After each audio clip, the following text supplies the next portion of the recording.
Imagine waking up every single morning not knowing if today is the day everything changes. Not in a good way. You don't know if today is the day you get sold, the day your mother disappears, the day your children are taken from you and loaded onto a wagon headed somewhere you'll never find them.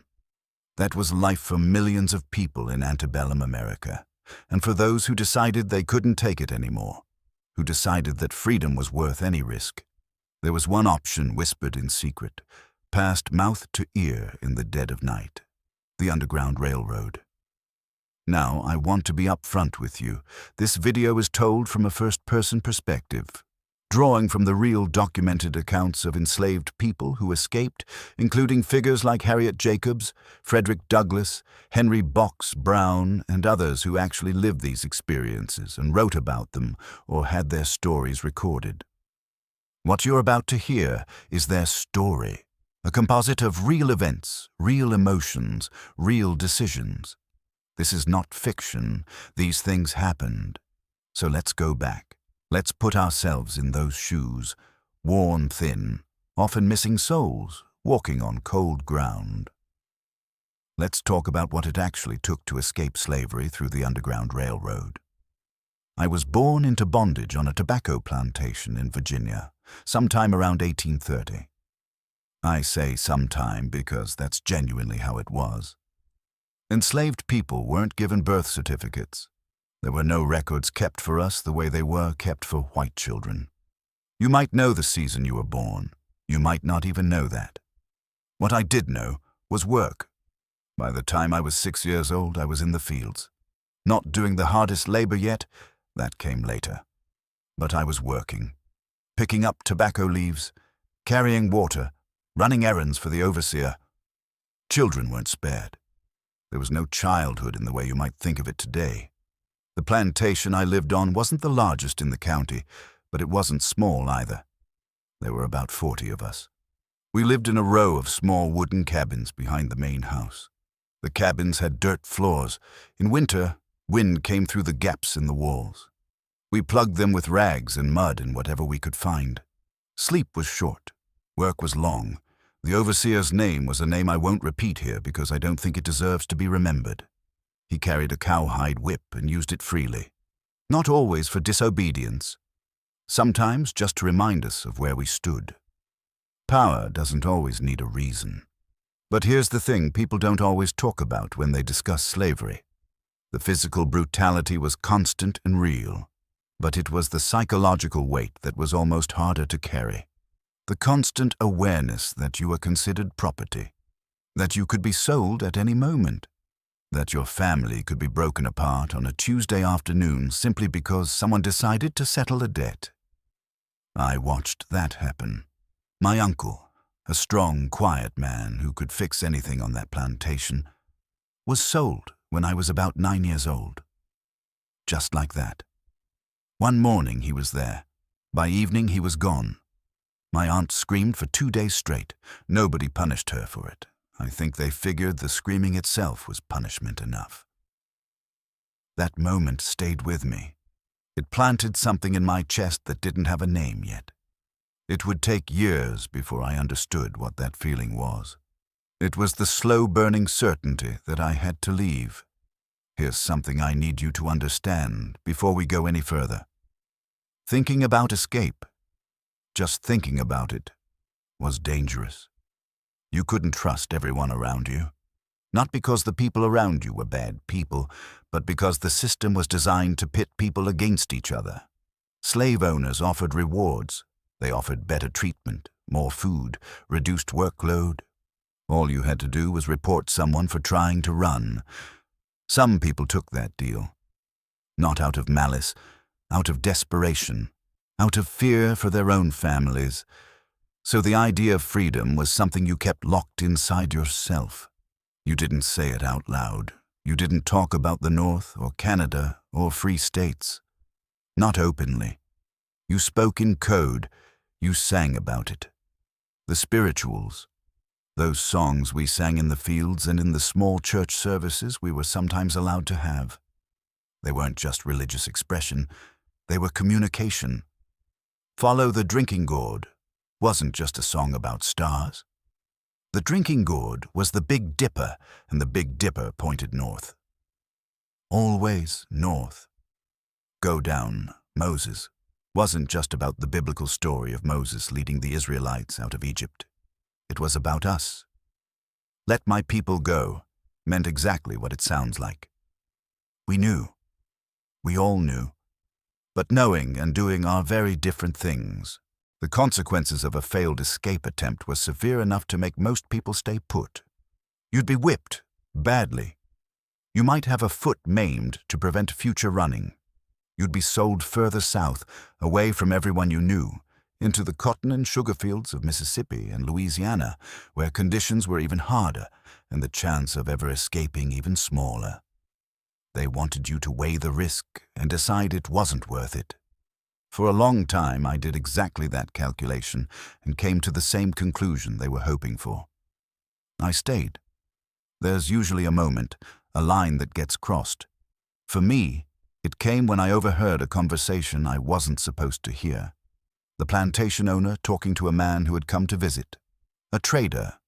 They were discussing selling off several people, including me, to settle some financial trouble the owner had gotten himself into.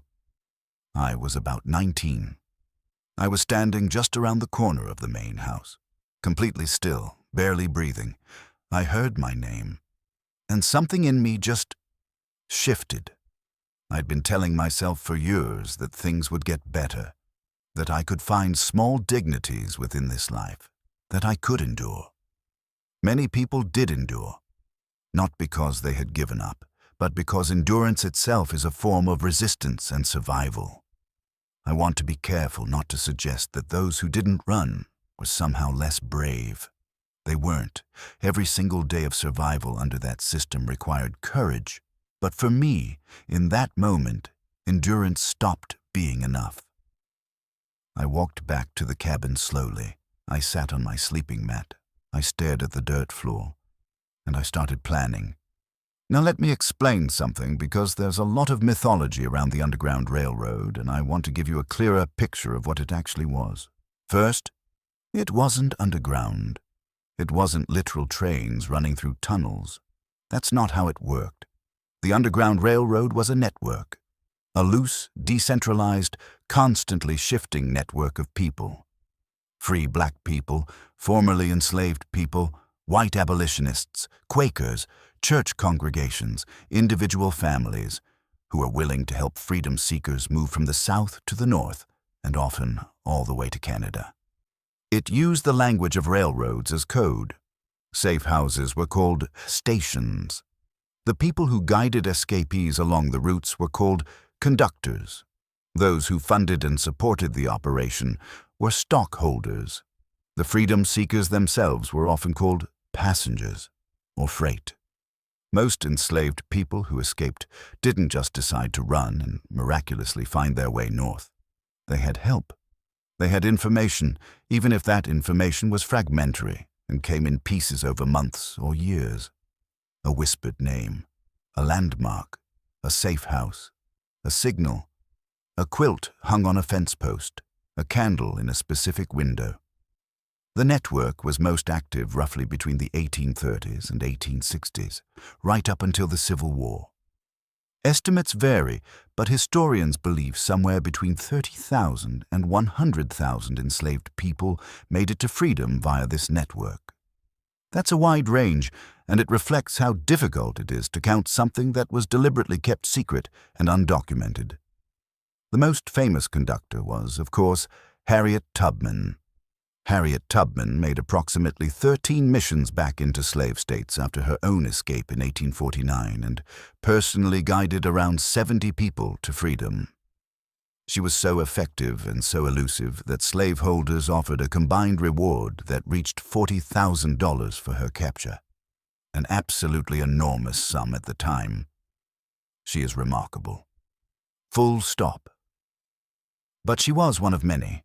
There were hundreds of conductors, thousands of ordinary people who opened their homes and their barns and their cellars and their attics, who fed strangers and asked no questions, who risked fines and imprisonment and worse because they believed that human freedom was more important than the law. The Fugitive Slave Act of 1850 made this even more dangerous for everyone. It required citizens, even those living in free northern states, to assist in the capture of escaped enslaved people. Helping a runaway was now a federal crime punishable by 6 months in prison and a $1,000 fine. Slave catchers could operate openly in the North. The law was essentially a bounty system designed to make the entire country complicit in slavery. And still, people helped. So how do you actually begin? When you have no maps, no money, no freedom of movement, and you're being watched. You listen. You pay attention to who on the plantation seems to know things, who gets off-site more regularly, who works in town and comes back with news, who speaks in careful, measured ways that tell you they're weighing their words. It took me months before I identified someone I trusted enough to approach. An older man, I'll call him Isaiah here, though that wasn't his real name, who worked as a carpenter and was sometimes hired out to do work in the nearby town. He had certain freedoms that most of us didn't. I didn't ask him directly about escaping.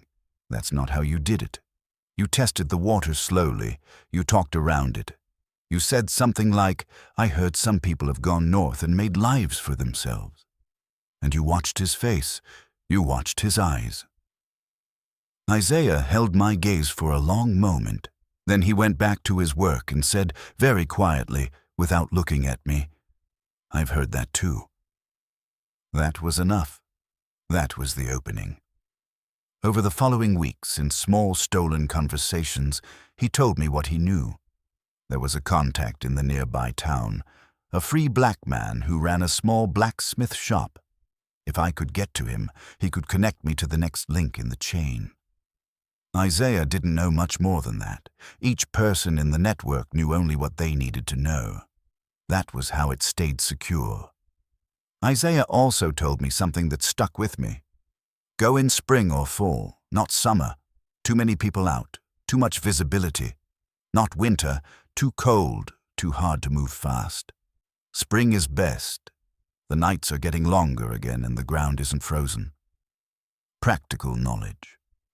Survival knowledge. I went home and I started quietly, carefully over the next several months, preparing to run when you own nothing and are watched constantly is a particular kind of challenge. I couldn't hoard food, obviously. Any unusual stockpile would be noticed.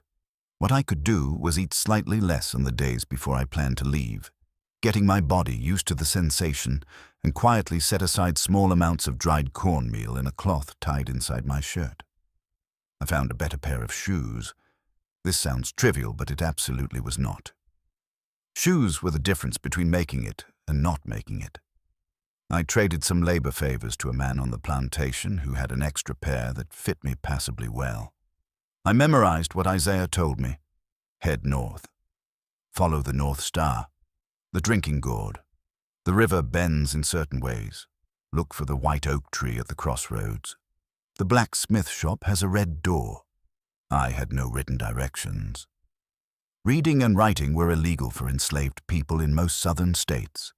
The penalty for teaching an enslaved person to read could include fines and imprisonment for the teacher. The penalty for the person caught reading could be severe physical punishment. Information lived in memory. Memory was everything. I decided I would leave on a Saturday night. The reason was calculated. Newspapers didn't publish runaway slave notices on Sundays, which meant that if I left Saturday night, I might have until Monday or even Tuesday before a notice describing me could be circulated. That was potentially 2 or 3 days of head start. Every hour of head start mattered enormously. I told no one else I was leaving, not even the people I cared about most. The fewer people who knew, the safer they were, and the safer I was. The night before I left, I sat in the cabin and looked at the people sleeping around me for a long time. I don't have the words to fully describe what that felt like. I was leaving behind people I loved. I might never see them again. I was stepping into something with no guaranteed outcome in a direction I'd never traveled, toward a freedom I could barely picture. But I thought about my uncle being driven away on that wagon. I thought about my name being spoken by a man with dollar signs in his eyes. And I thought, if not now, when? Saturday, sometime past midnight. I waited until the sounds of the plantation settled into the deep quiet of late night. The overseer did a late round at roughly 11. I had watched this pattern for months. After that round, he typically didn't patrol again until just before dawn. That window was mine. I moved slowly, deliberately, not running. Running looks like running. Walking looks like someone who belongs where they are. I had heard that advice, and it lodged in my brain. I crossed the edge of the property into the tree line and stopped. Just stood there in the dark among the trees. My heart was pounding so hard I was genuinely concerned someone would hear it. Nothing happened. The tree line was dark. The woods smelled like pine and damp earth. Above me, through gaps in the canopy, the North Star was clear and steady. Polaris, the one star that doesn't move as the earth rotates, always north. I started walking. The first night was primarily about getting distance. Isaiah had told me to aim for a creek about 6 miles north and follow it upstream. The water would mask my scent if dogs were brought after me, which was a genuine and constant fear. Slave catchers used dogs, bloodhounds primarily, dogs that had been trained specifically to track human scent. The water trick wasn't foolproof, but it helped. I found the creek around what I estimated was 2 in the morning. I waded into it. The water was cold enough to make me hiss through my teeth, and I started moving upstream through the shallows, stepping carefully on slick rocks, trying not to splash. I kept moving until the sky started to go from black to dark gray. Then I found a dense thicket of undergrowth on the creek bank, crawled in, pulled leaves and branches over myself as best I could, and lay absolutely still. Daytime travel was too dangerous. You could be spotted. You could be questioned. A black person traveling alone on a road in the South without papers was an immediate red flag. Everything happened at night. I lay in that thicket for the entire following day. I ate a small amount of cornmeal. I drank from the creek. I listened to the sounds of the woods and tried to distinguish between normal sounds and threatening ones. At one point in the afternoon, I heard voices on a nearby road. 2 men talking, passing by. I stopped breathing for what felt like several minutes. They passed. They were talking about a horse. As the sun went down, I started moving again. The blacksmith shop with the red door. Getting to it required moving through the outskirts of a town, which was a different kind of risk than open country. Towns had more people, more eyes, patrols. Isaiah had told me to approach from the east after dark and knock twice, wait, then knock 3 times. Nothing complicated. Simple enough to remember even in a state of high anxiety. The shop was exactly where he described it.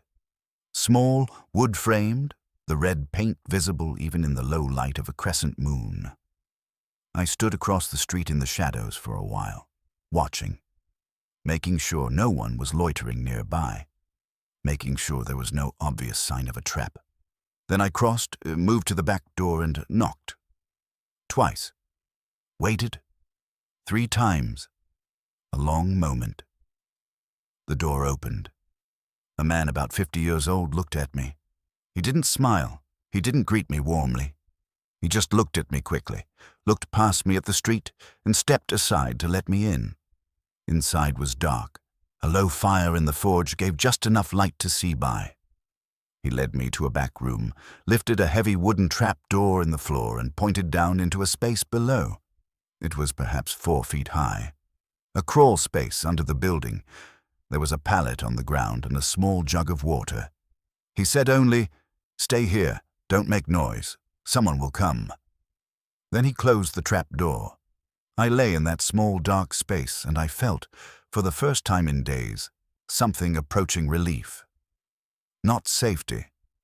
I wasn't safe. But I wasn't completely alone anymore. There were people in this network who were actively trying to help me make it. That mattered more than I can explain. I want to pause here and talk about the people who ran these stations and made this network work, because they often get reduced to footnotes when the real history is told, and they deserve better than that. The man with the red door, I'll call him Mr. Thomas, was a free black man.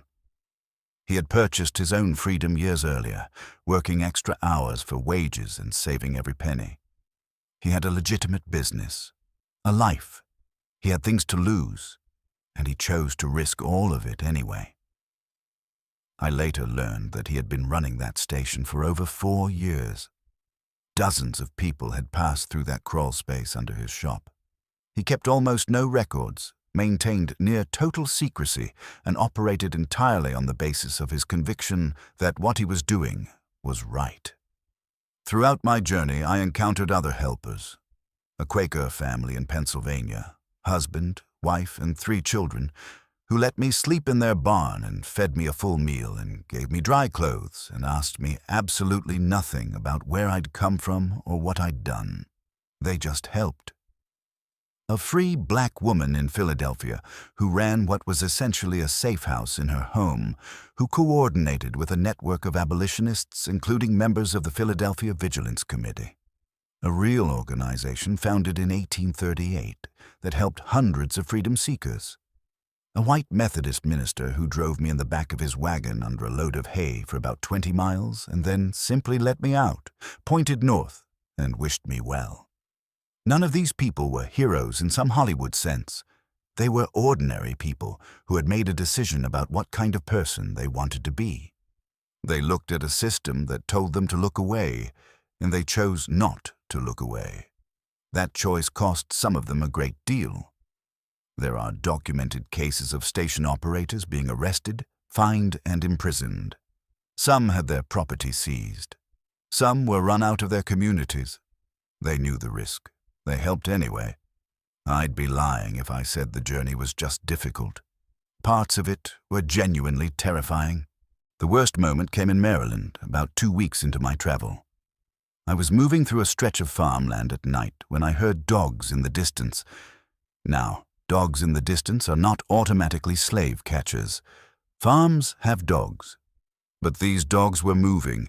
The sound was getting closer and coming from the south, the direction I'd come from. I started moving faster. The dogs got louder. I reached a road and had to make a quick decision. Cross the road and continue into the fields on the other side, exposed, open, but direct. Or follow the road east toward a small town. The road meant possibly running into people. The field meant being in the open if those dogs caught up. I went for the road. About a quarter mile down the road, I saw a light in a farmhouse window. Just one candle in the window, and I remembered something I'd been told.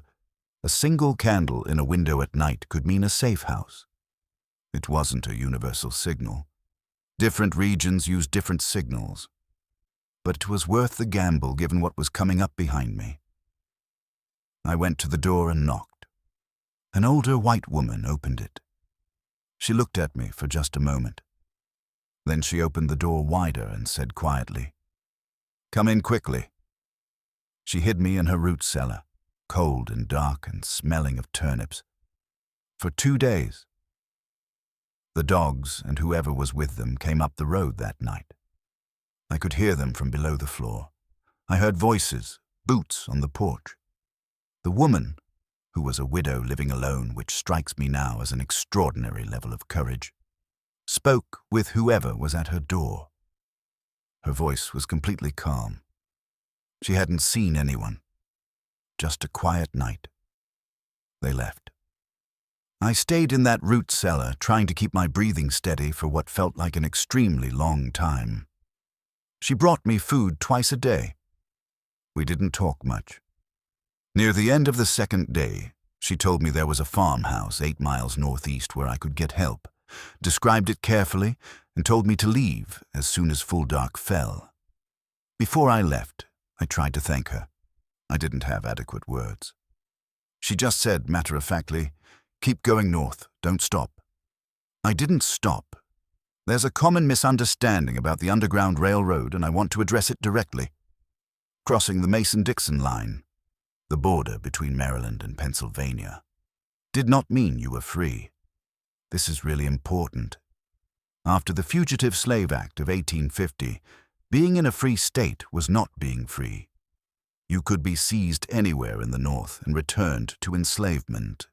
Slave catchers operated in Philadelphia, in New York City, in Boston. They had legal authority under federal law to apprehend you. So when I crossed into Pennsylvania, and I still remember the odd, disorienting feeling of that moment, stepping over an invisible line that supposedly changed everything, I didn't feel the relief you might expect. I felt like I needed to keep moving. The Philadelphia Vigilance Committee was crucial at this point.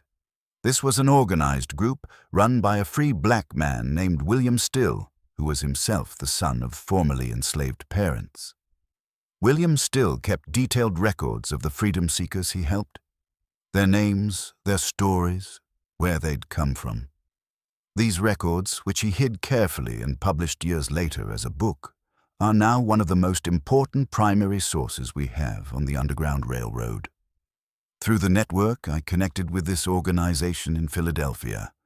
They provided me with something I desperately needed: papers, documentation claiming I was a free person. These papers were sometimes forged, sometimes genuine documents borrowed from free people who resembled the freedom seeker closely enough. With papers, you could move more openly. Without them, every moment in a city was a risk. I stayed in Philadelphia for only a few days. The city had too many slave catchers working it. The advice I received was consistent. Keep going north. Don't stop in the northern cities if you can help it. Go to Canada. Canada was where the Fugitive Slave Act could not reach you. It was genuinely beyond the jurisdiction of American law. Many freedom seekers ended up in Ontario.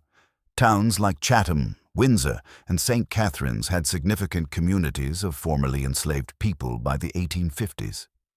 So that was where I aimed. North of the North.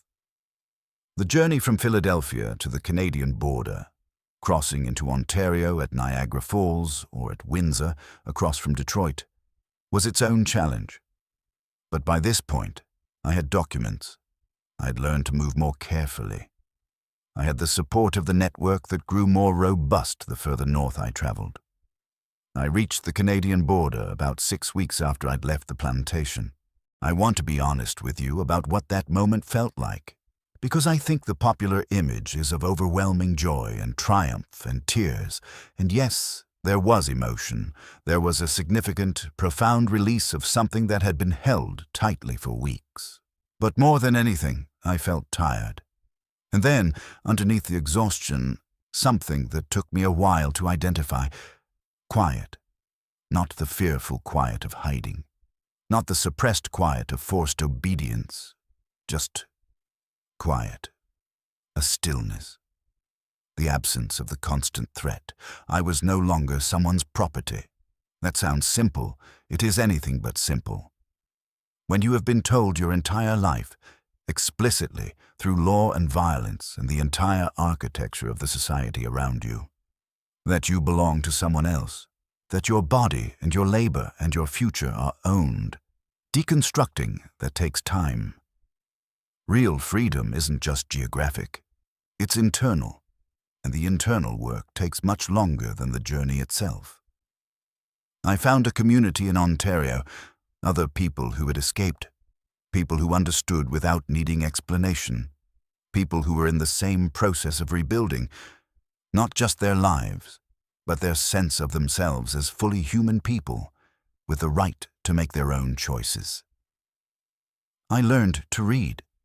I want to mention that specifically because of what I told you earlier, that reading was made illegal, that knowledge was deliberately kept from us as a form of control. Learning to read as an adult was one of the most meaningful experiences of my life. The ability to access written knowledge, to read newspapers and books and letters, to understand the world more fully. It felt like being handed something that had been stolen before I was old enough to know what it was. I wrote letters. to people I'd met along the way, to members of the abolition movement, and slowly, over time, I built something that looked like a life. Let's zoom out now. The Underground Railroad operated for roughly 3 decades before the Civil War ended slavery in the United States. It helped tens of thousands of people escape. It was illegal. It was dangerous for everyone involved, and it worked. But I want to be careful here, because there's a way this history gets told that I think is incomplete. The Underground Railroad is sometimes framed primarily as a story about heroic white abolitionists rescuing enslaved people. A narrative that centers white agency and reduces the people who escape to passive recipients of rescue. That framing gets the history wrong in a fundamental way. The people who risked the most, who made the decision to run, who navigated hundreds of miles of hostile territory, who sustained the psychological and physical toll of the journey, were the enslaved people themselves.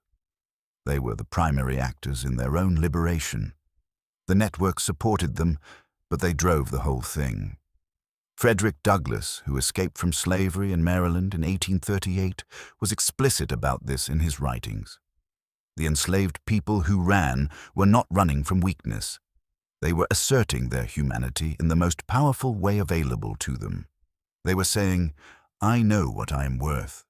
I know that I am a person, and I will not remain in a situation that denies that, regardless of the cost." That takes extraordinary moral clarity and courage.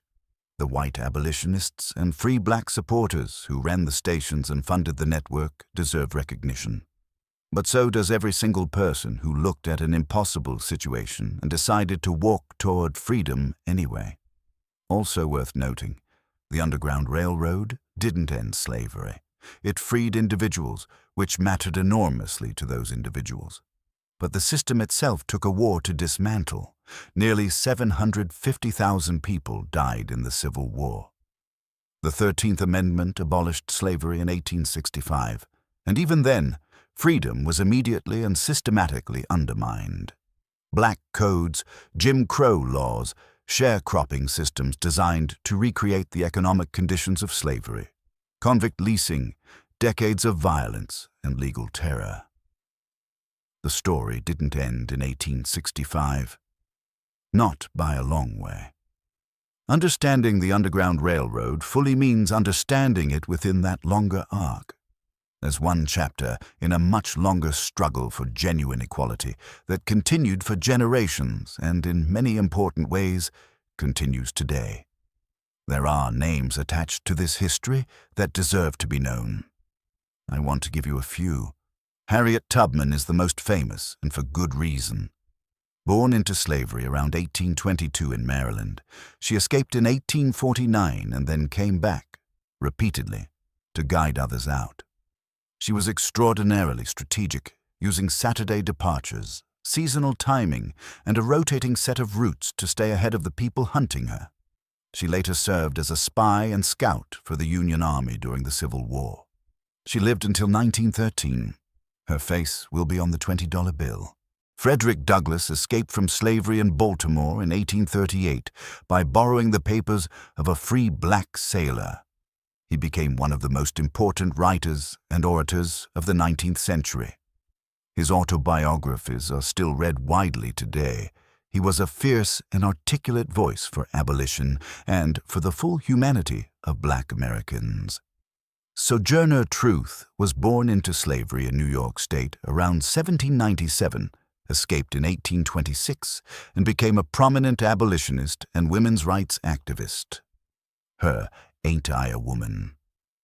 Speech, delivered in 1851, remains one of the most powerful pieces of American rhetoric. Henry Box Brown had himself mailed in a wooden crate from Richmond, Virginia, to Philadelphia in 1849, a journey of roughly 27 hours. He arrived alive. His story became both famous and complicated because his escape method, once publicized, was no longer available to others. William Still, whom I mentioned earlier, was the son of Levin Still, who had escaped from slavery in Maryland. William Still was born free in New Jersey, moved to Philadelphia, and became the secretary of the Philadelphia Vigilance Committee, helping an estimated 800 freedom seekers. His book, The Underground Railroad Records, published in 1872, is invaluable. Levi Coffin, a Quaker man from North Carolina who later moved to Indiana, was sometimes called the President of the Underground Railroad, a title he reportedly found somewhat embarrassing. He and his wife Catherine helped an estimated 3,000 freedom seekers over roughly 35 years of activity.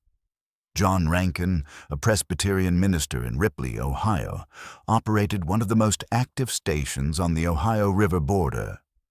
The light he kept burning in his hilltop house was visible for miles across the river into Kentucky, a literal beacon for people who had just crossed the water. These are just a handful. The full network included thousands of people, most of whose names were never recorded because secrecy was their protection. They deserve to be remembered even without names. Here's where I want to get a little more direct with you. Why does this history matter right now, today, in 2024? Because history doesn't stay in the past. It informs the present in ways that are concrete and measurable. The economic wealth built on enslaved labor shaped the United States in ways that persist today. The legal and social structures built to maintain racial hierarchy after slavery cast long shadows. Understanding this history accurately, not sentimentally, not with a feel-good redemption arc that papers over the complexity, is part of how societies process and address what they've done. There's a reason that serious historians, educators, and legislators debate how and whether this history gets taught in American schools. There's a reason certain states have moved to restrict how slavery and its aftermath are discussed in classrooms. That debate is not abstract. What we teach children about this history shapes what kind of adults they become and what kind of society those adults build. The people who ran through those dark woods, following a star, risking everything for the chance to be free, they deserve accurate memory. Not mythology, not oversimplification. Accurate, honest, unflinching memory. The people who helped them at great personal risk deserve to be understood for what they were, ordinary human beings who made a choice, which means the capacity for that choice exists in all of us. That's not a comfortable thing to sit with. It means asking ourselves, in our own time, where we're choosing to look away when we should be looking directly. Every generation gets its own version of that question. Before we wrap up, let me share a few facts about the Underground Railroad that often surprise people when they first learn them. The majority of people who escaped slavery in the antebellum period didn't escape through the Underground Railroad network. They escaped on their own, through their own planning, their own networks of family and community, their own resourcefulness. The organized railroad was crucial, but individual agency drove most successful escapes. Most escapees were young men in their teens and 20s. This is partly because young men had slightly more freedom of movement and slightly more physical capacity for the demanding journey. Enslaved women escaped less frequently, partly because they were often unwilling to leave their children. And taking children made a journey significantly more dangerous and difficult. The decision to leave without your children, or to risk your children on an escape attempt, was one of the most agonizing choices a person could face. The distance to freedom wasn't always as far as people imagine. Many enslaved people in the Upper South, Virginia, Maryland, Kentucky, were only a few hundred miles from free territory. The challenge wasn't primarily distance. It was the surveillance, the patrols, the lack of resources, and the legal framework that made even free states dangerous. For those enslaved in the Deep South, Georgia, Alabama, Mississippi, Louisiana, the distances were much greater and successful escape was correspondingly more rare. Not all helpers on the Underground Railroad were motivated by abolitionist ideology. Some were motivated by religious conviction, particularly Quakers and certain Methodist congregations. Some were motivated by personal relationship. A white employer who had genuine respect for a black employee, for instance. Some were motivated by simple human decency that overrode their society's expectations. People are complicated, and the reasons they do good things are complicated. The Fugitive Slave Act of 1850 was partly responsible for radicalizing Northern public opinion. Before the act, many Northerners were indifferent to slavery as a Southern problem. When the act forced them to participate, when they watched slave catchers operating openly in Boston and Philadelphia and New York, when they saw their black neighbors dragged back south, many Northerners who had been passive became actively opposed. The act backfired in that sense. It pushed people off the fence. The stories from the Underground Railroad didn't just vanish when the Civil War ended. The people who escaped and built lives in the North and in Canada raised children. Those children raised children. The community in Chatham, Ontario, where Harriet Tubman settled at one point, still exists. There are descendants of freedom seekers living today in Canada and across the northern United States whose entire existence flows from someone's decision generations ago to follow the North Star. The records that William Still kept, those meticulous, carefully hidden records of every freedom seeker he helped, survived and were published and are now digitized and searchable. Researchers have used them to reconnect families, to trace genealogies, to put specific names and faces and stories back into a history that was deliberately kept nameless. The safe houses that survived, some of them still standing, have become historic sites. You can visit the National Underground Railroad Freedom Center in Cincinnati, Ohio. You can visit John Rankin's house in Ripley, Ohio. You can trace the routes through the Upper South and into the North and into Canada on maps that historians have painstakingly reconstructed from testimonies, court records, and the accounts of the people who were there. This history is recoverable. It is being recovered. That process matters. Harriet Tubman said something that I find worth ending on. She said that she had never lost a passenger. In all her missions back into slave territory, in all the people she guided north, she never lost one. She credited this partly to strategy and partly to the fact that once people had decided to go, they didn't turn back, because she didn't allow for turning back. That's the thing about committing to freedom once you've genuinely decided to reach for it. There's no turning back. If you made it this far, thank you.